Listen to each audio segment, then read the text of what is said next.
नमस्कार। एक बार फिर से आप सभी का स्वागत है आपके अपने YouTube चैनल साहित्य बाई कामरान में। आज के इस वीडियो में हम बात करेंगे क्योंकि जैसा कि हमने आपको बताया था कि ये जो चैनल है इसका उद्देश्य क्या है। इसका उद्देश्य है कि आप अगर नेट जेआरएफ की तैयारी कर रहे हैं या टीजीटी पीजीटी की तैयारी कर रहे हैं या हिंदी विषय से किसी तरह की तैयारी कर रहे हैं तो आपकी उस तैयारी में, आपकी उस सफलता में मेरा छोटा सा सहयोग और छोटा सा प्रयास। तो आप इस वीडियो को अंत तक देखें, मुझे उम्मीद है कि आप इससे लाभान्वित अवश्य होंगे। आइए चलते हैं बिना देर करते हुए अपने पहले प्रश्न की तरफ। पहला प्रश्न है कि इतिवृत्त और आलोचना का समवेत रूप होने से वो इतिहास आज भी प्रकाश स्तंभ बना हुआ है। ये जो विचार है वो किसका है? इसमें देखिए, ये जो विचार है ना, इसमें चिन्ह लगा हुआ है। ऐसा ये जो चिन्ह है ना, इसको हम लोग क्या बोलते हैं? इन्वर्टेड कॉमा इंग्लिश में, लेकिन हिंदी में इसको उद्धरण चिन्ह बोलते हैं। ये सिंगल भी होता है और डबल भी होता है। इसको इकहरा और दोहरा भी बोलते हैं। जब किसी ने कोई विचार दिया हो, किसी का सिद्धांत हो, तो उसको हमेशा डबल इन्वर्टेड कॉमा से इंडिकेट करते हैं। और अगर कोई महत्वपूर्ण बात लिखनी है, कोई वस्तु का नाम है या किसी महत्वपूर्ण चीज़ का नाम लिखना है, तो वहाँ सदैव सिंगल इन्वर्टेड कॉमा का इस्तेमाल किया जाता है। तो यह विचार किसका है? इतिवृत्त और आलोचना का समवेत रूप होने से वह इतिहास आज भी प्रकाश स्तंभ बना हुआ है। हमने आपको बताया था कि आचार्य रामचंद्र शुक्ल हिंदी साहित्य के इतिहास में एक प्रसिद्ध इतिहासकार के रूप में, और इनका इतिहास बहुत महत्वपूर्ण माना जाता है, जिसको इन्होंने हिंदी शब्द सागर की भूमिका में लिखा था। और इन्होंने जो नामकरण किया है कवियों का, लेखकों का, वो युगीन प्रवृत्तियों के आधार पर, ठीक है, युगीन प्रवृत्तियों के आधार पर इन्होंने इसका वर्णन किया है या उल्लेख किया है। तो ये जो विचार है वो आचार्य रामचंद्र शुक्ल का है। इसका है आचार्य रामचंद्र शुक्ल का। इसी तरह से गारसा तासी हिंदी साहित्य के इतिहास के अंतर्गत वर्णनात्मक पद्धति का उल्लेख इन्होंने इतिहास में किया है, और ये वर्णनात्मक पद्धति के लिए प्रसिद्ध हैं। और इनके इतिहास का नाम है इस्तवार दलाल इत्योत्योर इंदुए हिंदुस्तान। और इस इतिहास के बारे में हमने पहले वीडियो में आपको बता दिया था कि जो इतिहास है वो फ्रेंच भाषा में लिखा गया था, और इसका हिंदी अनुवाद डॉक्टर लक्ष्मी सागर वासरडे ने किया था हिंदुई साहित्य का इतिहास के नाम से 1952 ईस्वी में। और जॉर्ज क्रिएशन ने इतिहास लिखा है the modern vernacular literature of Hindustan. ये अंग्रेजी भाषा में था, जिसका हिंदी अनुवाद डॉक्टर किशोरीलाल गुप्त ने 1957 में किया था, हिंदी साहित्य का प्रथम इतिहास के नाम से। उसके बाद मिश्रबंधु आते हैं। मिश्रबंधुओं ने मिश्रबंधु विनोद लिखा, और मिश्रबंधु जो है वो गणेश बिहारी में, सुखदेव बिहारी में, श्याम बिहारी में तीनों आते हैं मिश्रबंधुओं के अंतर्गत। इनका जो इतिहास है वो 4 भागों में है। पहले 3 भाग का प्रकाशन 1913 में, और चौथे भाग का प्रकाशन 1934 में। अगला प्रश्न है कि हिंदी साहित्य के इतिहास में आदिकाल के लिए आधार काल नाम किसने दिया है? तो नामकरण के संबंध में जब हमने वीडियो बनाया था उसमें हमने बताया था कि मोहन अवस्थी ने हिंदी साहित्य के इतिहास के आदिकाल को आधार काल की संज्ञा दी है। और आदिकाल को आदिकाल किसने कहा है? तो आदिकाल को आदिकाल हजारी प्रसाद द्विवेदी ने कहा है। अगला प्रश्न है कि रामचंद्र शुक्ल का साहित्य इतिहास ग्रंथ हिंदी साहित्य का इतिहास नागरी परिचारी सभा से प्रकाशित हिंदी शब्द सागर की भूमिका में किस शीर्षक से लिखा गया था? तो लिखा गया था हिंदी साहित्य का विकास के नाम से। और ये जो काशी नागरी परिचारी की पत्रिका है, स्थापना कब से हुई थी हिंदी काशी नागरी परिचारी की? 1893। और इसकी पहली जो पत्रिका छपी थी वो 1896। अगला प्रश्न है कि a dictionary of English and Hindustani के लेखक कौन है? तो आप जानते हैं कि डॉक्टर जॉर्ज क्रिएशन ने क्या लिखा है the modern vernacular literature of Hindustan. ये जो विकल्प सी है, जॉन गिलक्राइस्ट, इनकी रचना है a dictionary of English and Hindustani. निम्न में से कौन सी रचना मिश्रबंधु द्वारा रचित नहीं है? तो ये रचना बूंदी बारिश, भारत विनय, पुष्पांजलि और पृथ्वी कल्प, ये 4 विकल्प दिया है, लेकिन चारों विकल्पों में पृथ्वी कल्प विकल्प सही होगा, क्योंकि जो पृथ्वी कल्प रचना है वो गिरिजा कुमार माथुर की रचना है। बाकी तीनों जो रचनाएं हैं वो विश्वबंधु की रचना है। अगला प्रश्न है कि एशियाटिक सोसाइटी ऑफ बंगाल की पत्रिका के विशेषांक के रूप में निकलने वाला हिंदी साहित्य का इतिहास कौन था?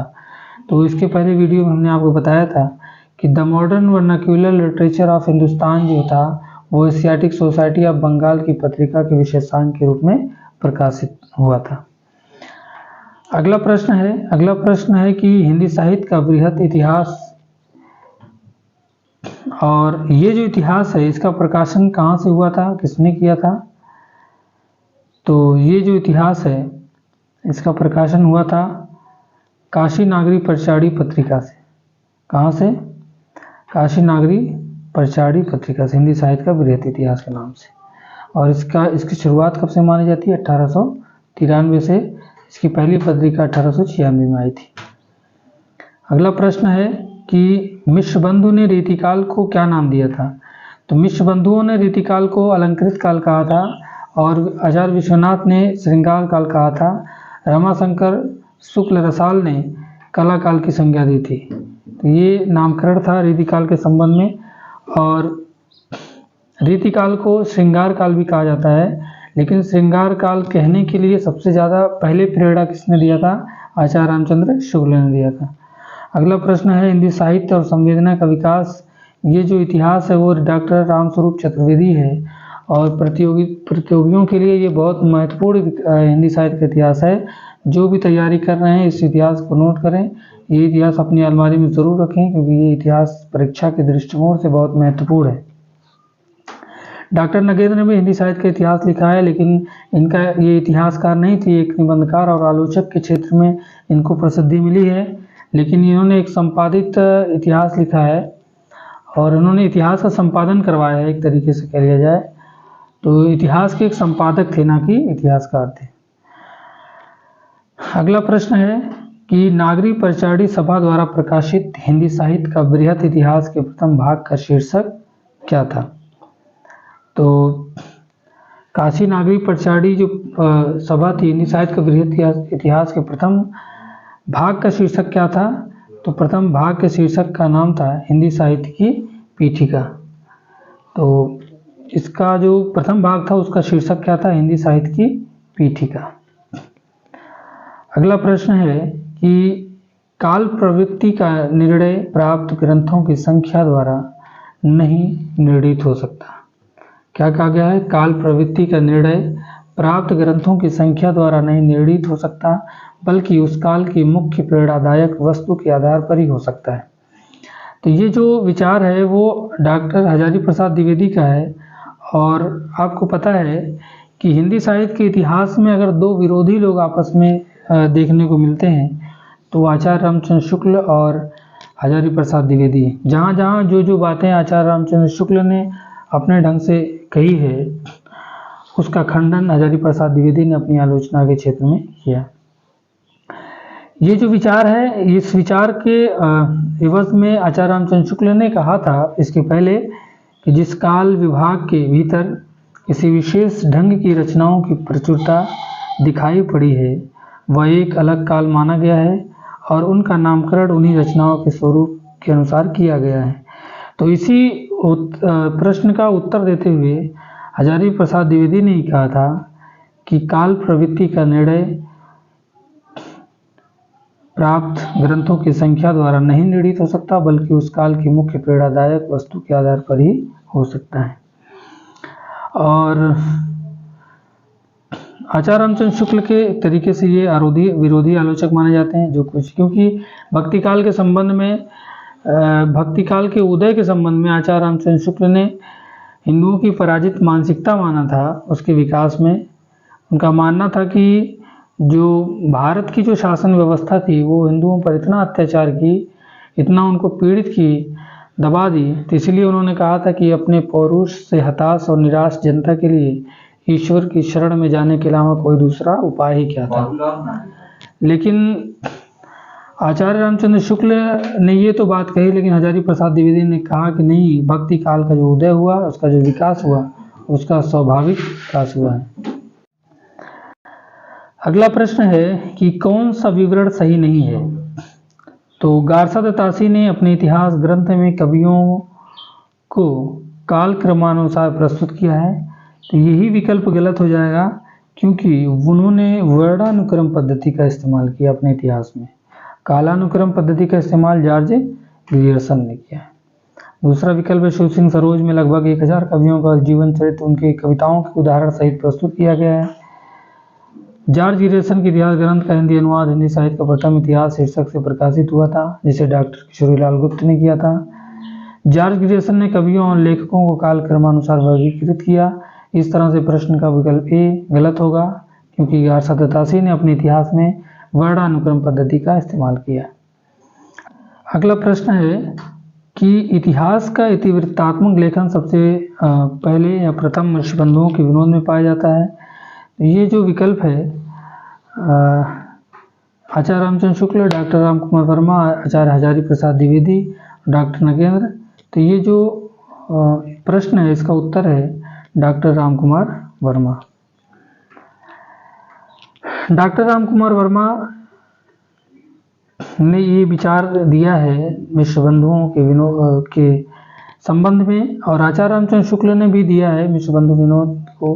उन्होंने कहा है कि मिश्रबंधु विनोद को बड़ा भारी कवि वृत्त संग्रह तथा मिश्रबंधु श्याम बिहारी मिश्र, सुखदेव बिहारी मिश्र, गणेश बिहारी मिश्र को परिश्रमी संकलनकर्ता कहा जा सकता है। तो मिश्रबंधुओं को परिश्रमी संकलनकर्ता किसने माना है? आचार्य रामचंद्र शुक्ल ने। क्या माना है? परिश्रमी संकलनकर्ता। दूसरा, इनके इतिहास को क्या माना गया है? बड़ा भारी कवि वृत्त संग्रह माना है। मिश्रबंधु विनोद को बड़ा भारी कवि वृत्त संग्रह किसने माना है? आचार्य रामचंद्र शुक्ल ने माना। अगला प्रश्न है मिश्रबंधु विनोद के विषय में कौन सा विवरण सही नहीं है? देखते हैं। इनमें अनेक कवि जो अज्ञात थे प्रकाश में लाए गए हैं और उनके साहित्यिक महत्व का मूल्य आंका गया है। इसके प्रथम 3 भाग संवत 1970 विक्रमी में और चतुर्भाग संवत 1991 विक्रमी में प्रकाशित हुए। चतुर्भाग साहित्य के वर्तमान काल से संबंधित है और इसके चारों भागों में लगभग 3000 कवियों का विवरण मिलता है। तो मिश्रबंधु विनोद के संबंध में जो ये चौथी धारणा है वो गलत है, क्योंकि 3000 कवि नहीं बल्कि 5000 कवियों का विवरण मिलता है। ठीक, मैं इस्लाम के महत्व को भूल नहीं रहा हूँ, लेकिन जोर देकर कहना चाहता हूँ कि अगर इस्लाम ना आया होता तो भी साहित्य का 12 आना वैसा ही होता जैसा आज है। ये जो विचार है ये आचार्य हजारी प्रसाद द्विवेदी का है, क्योंकि इन्होंने भक्ति काल के विकास के संबंध में स्वाभाविक विकास माना है, जबकि आचार्य रामचंद्र शुक्ल ने जनता की पराजित मानसिकता को माना है। अगला प्रश्न है कि हिंदी साहित्य के उत्तर मध्यकाल को अलंकृत काल किसने कहा है? तो इसे कहा है मिश्रबंधु ने। ठीक है, और इसके संबंध में आचार्य रामचंद्र शुक्ल ने कहा है कि अगर कोई इसे श्रृंगार काल कहना चाहे तो कह सकता है। तो प्रश्न कभी कभी आता है कि रीतिकाल को श्रृंगार काल कहने की प्रेरणा सबसे पहले किसने दी थी? तो आचार्य रामचंद्र शुक्ल ने। अगला प्रश्न है कि निम्नलिखित में से किस लेखक ने कालों की रचनाओं की विशेष प्रवृत्ति के अनुसार उनका नामकरण किया है? तो प्रवृत्ति के आधार पर आचार्य रामचंद्र शुक्ल ने नामकरण किया है कवियों और लेखकों का। अगला प्रश्न है, तो ये जो रही वीडियो ये हिंदी साहित्य के इतिहास से संबंधित कुछ महत्वपूर्ण प्रश्नों पर रही है और मुझे उम्मीद है कि आपको ये प्रश्न अच्छे लगे होंगे। अगर आपको वीडियो पसंद आई हो तो आप लाइक करिए, शेयर करिए, सब्सक्राइब कीजिए, बेल आइकन को दबाइए ताकि मेरा हर नोटिफिकेशन आप तक समय से पहुंचता रहे। आज के लिए इतना ही। बहुत बहुत